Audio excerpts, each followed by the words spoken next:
नमस्ते साथियों, कक्षा 12 है, विषय हिंदी अनिवार्य, प्रकरण अलंकार, व्यावहारिक व्याकरण से। और आज हम लाटानुप्रास पर बात करेंगे। इसकी पहचान और इसके उदाहरण देखते हैं। माध्यमिक शिक्षा बोर्ड की द्वारा जारी किए गए मॉडल प्रश्न पत्र और सिलेबस के अंतर्गत अलंकार 5 प्रकार के रखे गए हैं और इन पांचों का अंक भार 2 रहने वाला है। 2 प्रश्न होंगे अति लघुतरात्मक टाइप के। यहाँ देखते हैं लाटानुप्रास का के बारे में अध्ययन करते हैं कि जब किसी काव्य रचना में पूरे के पूरे पद की ज्यों की त्यों आवृत्ति होती है लेकिन अर्थ में परिवर्तन नहीं होता, वहां लाटानुप्रास माना जाता है।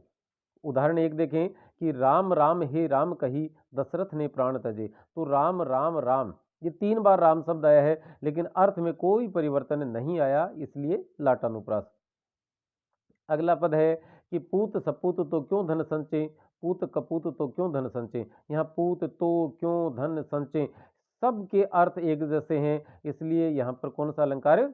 अर्थ में परिवर्तन नहीं आया और क्या हो गया, शब्द वो के वो आ गए, इसलिए हे उत्तरा के धन रहो तुम उत्तरा के पास। तो उत्तरा शब्द ठीक 2 बार आया है लेकिन उत्तरा शब्द का अर्थ परिवर्तित नहीं हुआ, इसलिए लाटानुप्रास।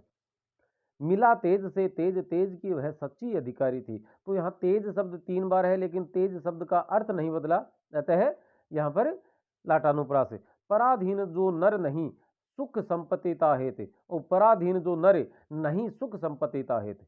तो यहाँ पर पराधीन जो नर नहीं सुख संपत्ति ताहेत, पूरे के पूरे शब्द जो के त्यों आ गए हैं लेकिन इनका अर्थ परिवर्तित नहीं हुआ है। वाक्य में दोनों जो वाक्य आए हैं इस पद के, दोनों वाक्यों में बहुत अंतर है, क्योंकि ये जो विराम चिन्ह आपने यहाँ पर लगाया है, इस विराम चिन्ह की वजह से है, शब्दों की वजह से कोई अर्थ नहीं परिवर्तित हुआ है। तो इस प्रकार से हम लाटानुप्रास को क्या समझेंगे कि यदि पूरे के पूरे पद की आवृत्ति होती है जो कि त्यों लेकिन अर्थ में परिवर्तन नहीं आता, तो वहां पर लाटानुप्रास।